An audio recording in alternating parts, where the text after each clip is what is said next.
大家好สบายดีหมดทุกคนพบกับพุทธน้อยอีกแล้ววันนี้พุทธน้อยจะมาสอนทุกคนอ่านคำศัพท์ภาษาจีนเนาะพร้อมทางประโยคและความหมายตัวคำศัพท์ตัวนี้จะแมนคำศัพท์ระดับหนึ่งฮั่นยู HSK EG หรือว่าแปลว่าคำศัพท์ภาษาจีนระดับเหนือเนาะที่มีความหมายภาษาลาวนำตัวนี้อยู่ Google เนาะแต่ละคนมาเรียนนำกันเลยตัวนี้เขาเจ้าจะจัดเป็นตารางออกมาอยู่ในระดับหนึ่งนี่เขาเจ้าใส่จะมีทั้งหมด150คำศัพท์ซึ่งอยู่ตารางจะมี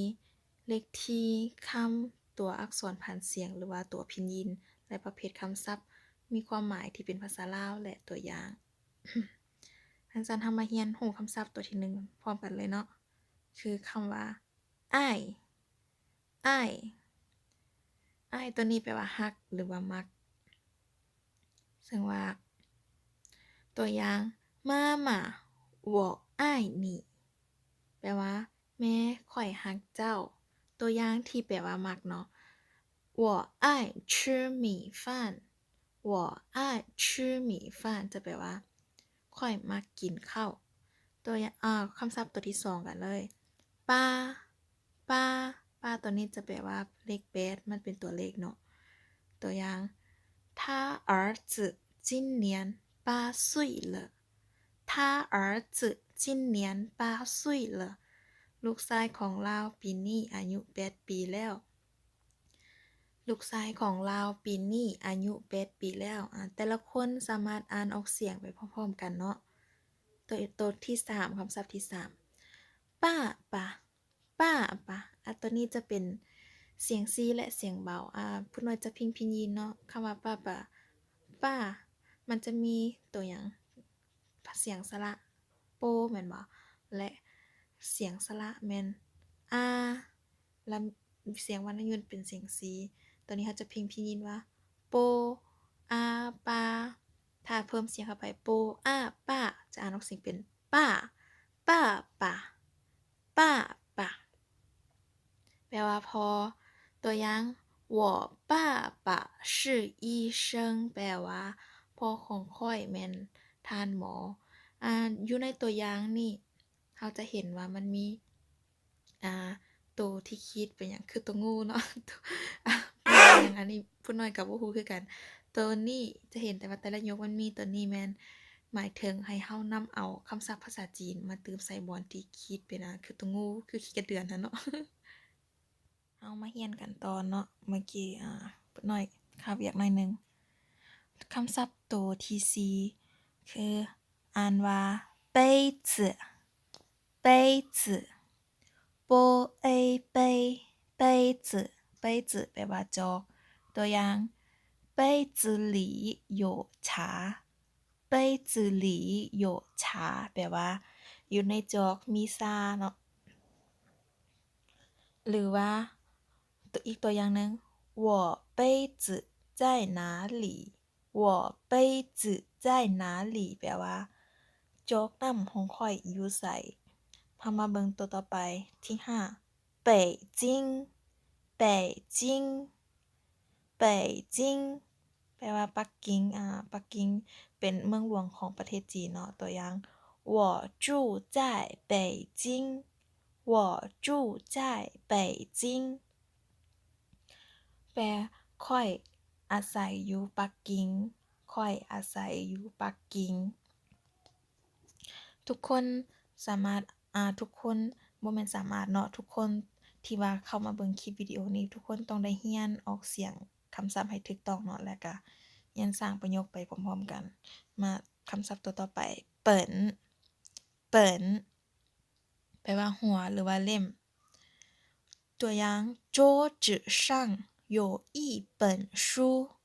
桌子上有一本书แปลว่าอยู่เทิงโต๊ะมีปึ้มหัวหนึ่งหรือว่าอยู่เทิงโต๊ะมีปึ้มเล่มหนึ่งผู้น้อยให้เคล็ดลับหน่อยนึงเนาะสำหรับคนที่ก็เริ่มเรียนภาษาจีนแล้วมาเรียนคำศัพท์ใหม่เนาะตัวนี้มันจะคำศัพท์แต่ละคำศัพท์มันจะมีคำนามคำกริยาอิหยังเนาะ ถ้าเฮาเรียนทำอิฐเฮาบ่จำเป็นต้องไปจื้อว่าตัวนี้แม่นคำนามคำกำมาอิหยังสำคัญแล้วคือให้เฮาจื้อภาษาจีนตัวนั้นและความหมายของมันและการรู้สร้างประโยคเนาะส่วนตัวนั้นผู้น้อยคิดว่าเอาไว้ทีหลังแต่ว่าถ้าไผจื้อเรียนรู้ได้ไวหรือว่าเรียนรู้ง่ายๆจื้อได้ง่ายก็มันก็แฮ่งเป็นการดีเฮามาเรียนกันต่อคำศัพท์ตัวที่7不客气不客气ตัวนี้จะเป็นมีเสียงซองเสียงซีและเสียงเบาคำว่าฉีจะบ่มีเสียงเนาะมาอ่านพร้อมกันอีกเทื่อนึง不客气不客气แปลว่าบ่ต้องเกรงใจหรือว่าบ่เป็นหยังเนาะความหมายรวมๆตัวนี้จะใช้ในกรณีที่ว่าอ่าเวลาที่ว่าหมู่ให้เฮาช่วยเอาเครื่องเอาของอิหยังไปให้เนาะแล้วหมู่เฮาเอาไปให้หมู่เรียบร้อยหมู่บอกมาเฮามาว่า谢谢你แปลว่าขอบใจเนาะแล้วเฮาจะตอบหมู่ว่าบ่เป็นหยังบ่ต้องเกรงใจแต่นี้เฮาจะใส่ตัวนี้คำว่า不客气不客气อันนี้เฮาไปเบิ่งคำศัพท์ตัวที่8กันเลยปู้ปู้คำว่าปู้มันจะอ่านได้ออกเป็นอ่านได้2เสียงเนาะคือเสียงซีและเสียง2เสียงซีจะอ่านว่าโป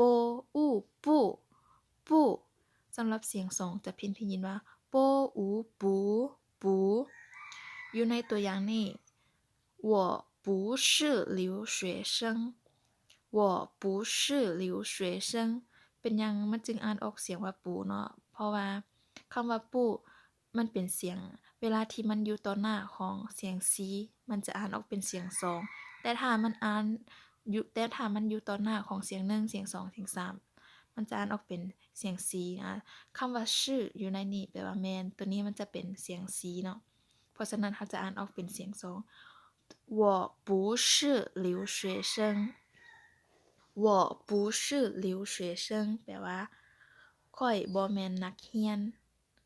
ข้อยบ่แม่นนักเรียนเฮามาเรียนหน้าต่อไป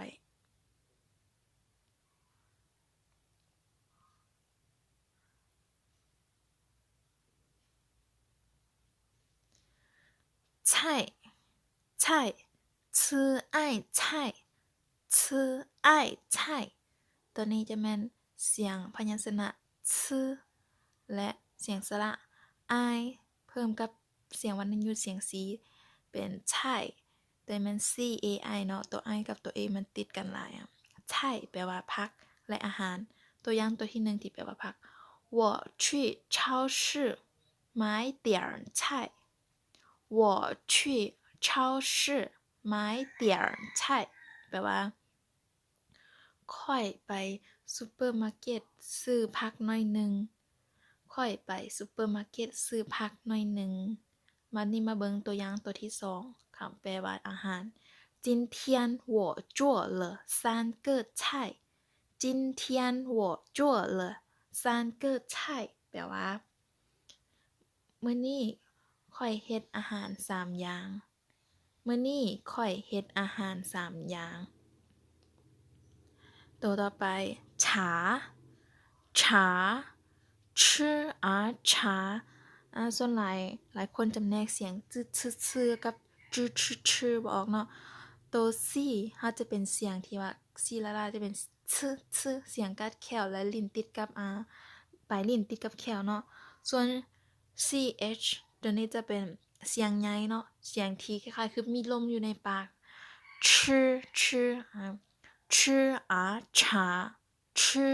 茶ชาแปลจะเป็นซาจื้อง่ายๆเนาะชาจะเป็นซาที่ว่าเฮาไปใส่น้ำกินน้ำซาน้ำหยังนี่ตัวอย่าง请喝杯茶吧请喝杯茶吧แปลว่าเชิญดื่มซาหรือว่าแม่นละเชิญดื่มซาเนาะตัวต่อไป吃แปลว่ากินตัวอย่าง请吃点米饭请吃点米饭แปลว่าเชิญกินข้าวแดหน่อยนึงหรือว่ากรุณากินข้าวแดหน่อยนึงต่อไป出租车出ชูจูเชอแปลว่ารถแท็กซี่เนาะอยู่ในนี้รถแท็กซี่ผู้น้อยก็บ่แน่ใจคือกันว่าอยู่ในภาษาลาวนี่มันแปลว่าแนวใดแต่ปกติก็เอิ้นแต่ว่ารถแท็กซี่เนาะไผฮู้แล้วก็คอมเมนต์บอกได้เด้อตัวอย่าง我们坐出租车去火车站我们坐出租车去火车站แปลว่าพวกเฮาขี่รถแท็กซี่ไปสถานีรถไฟพวกเฮาขี่รถแท็กซี่ไปสถานีรถไฟตัวต่อไป打电话打电话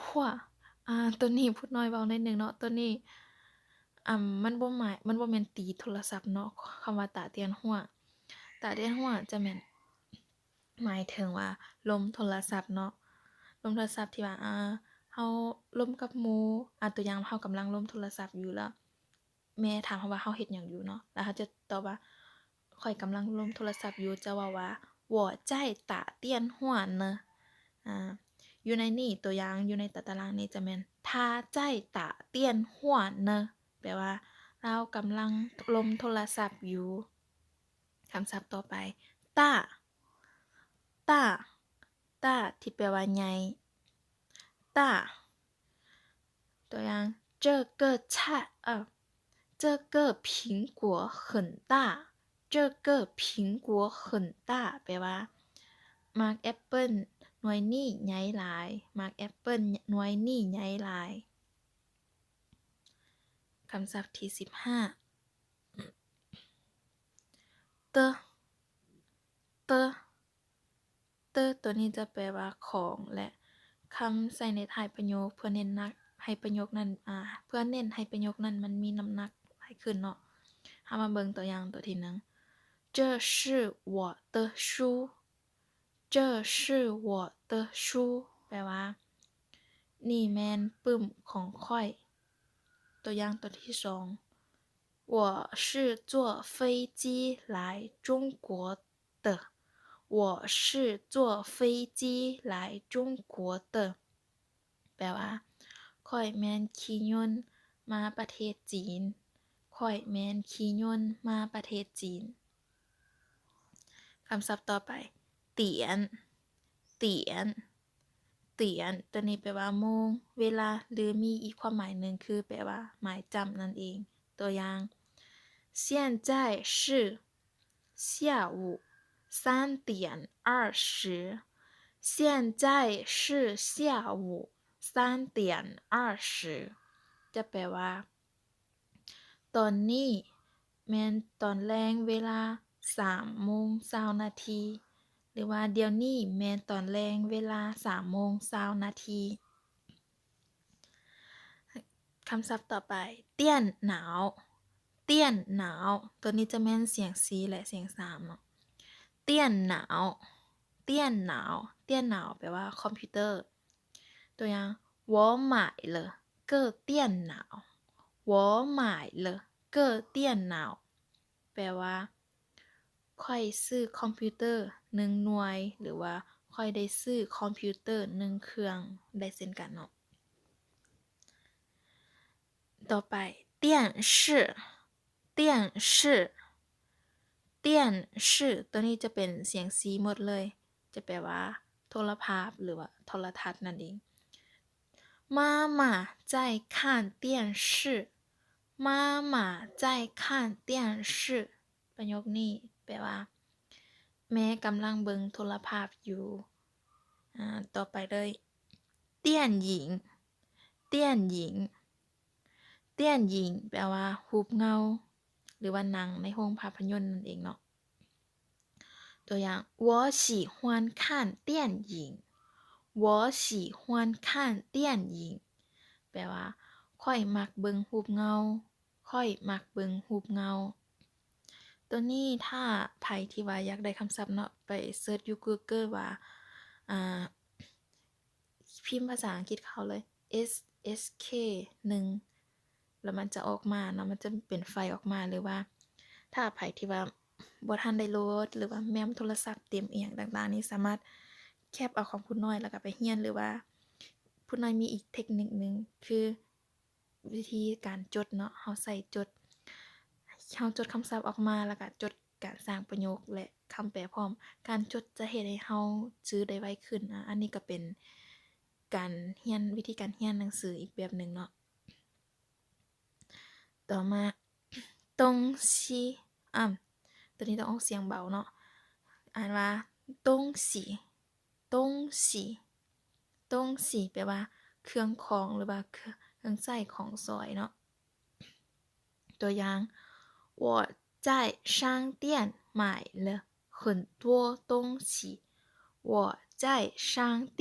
买了很多东西ประโยคนี้จะแปลว่าค่อย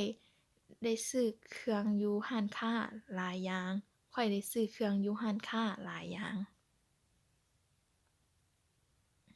มาเบิ่งหน้าต่อไป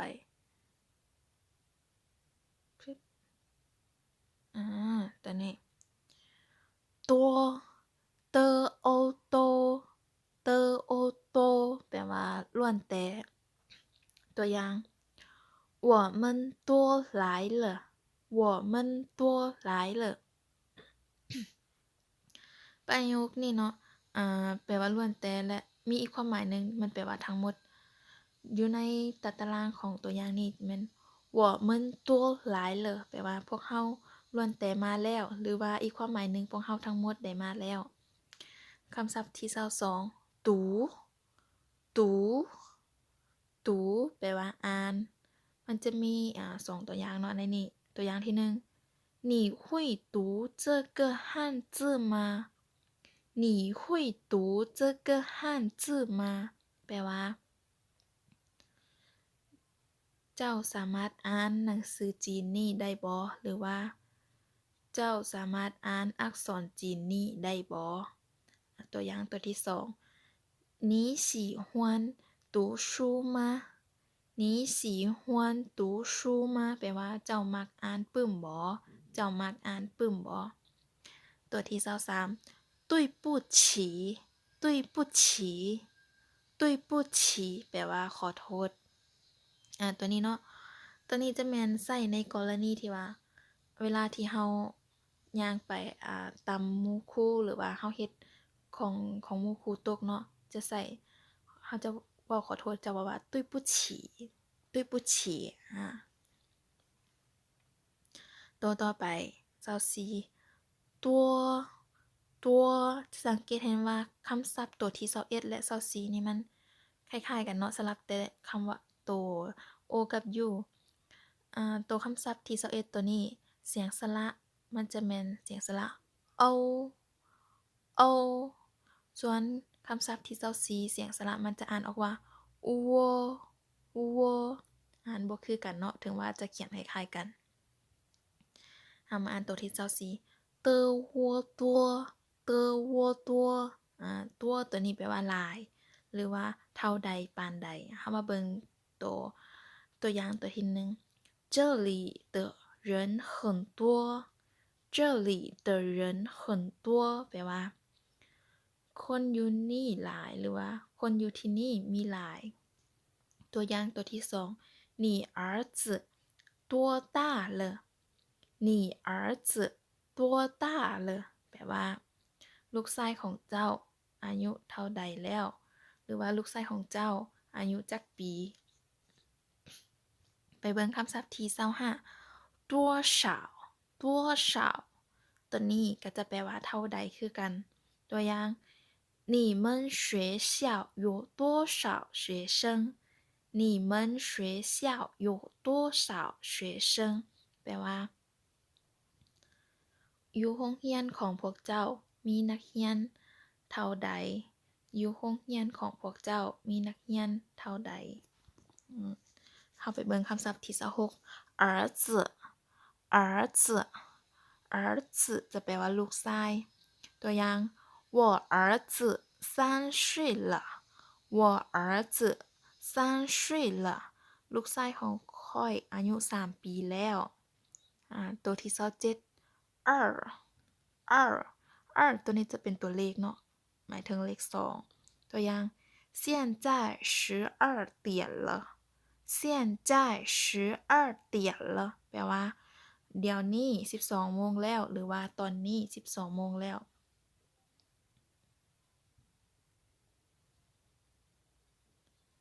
มาเบิ่งคำศัพท์ที่28ฟ่านเตี้ยนฟ่านเตี้ยนแปลว่าภัตตาคารหรือว่าโรงแรมหรือว่าแปลได้อีกอย่างหนึ่งก็คือร้านอาหารนั่นเองเนาะแต่พูดน้อยคิดว่าส่วนหลายความหมายหลักๆมันจะเป็นร้านอาหารหลายกว่าตัวอย่าง中午我们去饭店吃饭吧中午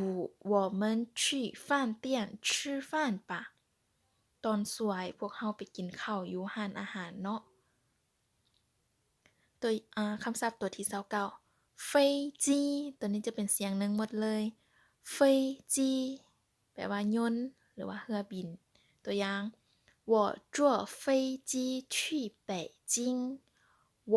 坐飞机去北京แปลว่าค่อยขี่ยนต์ไปปักกิ่งคำศัพท์ต่อไป分钟分钟分钟แปลว่านาทีใส่กับเวลาเนาะตัวอย่าง我想休息几分钟我想休息几分钟แปลว่าค่อยอยากพักผ่อนจักนาทีตัวนี้ถ้าฟังบ่ดีอาจจะคิดว่าเป็นคำถามเนาะที่จริงมันเป็นประโยคบอกเราคือว่าค่อยอยากพักผ่อนจัก 2-3 นาทีหรือว่าหน่อยหนึ่งตัวต่อไปคำศัพท์เกาซิ่งเกาซิ่งแปลว่าดีใจตัวอย่าง今天我很高兴今天我很高兴แปลว่ามื้อนี้ค่อยดีใจหลาย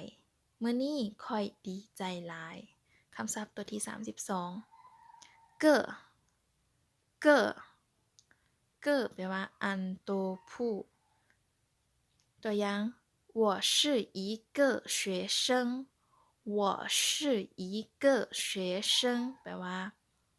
ค่อยแม่นนักเรียนผู้หนึ่ง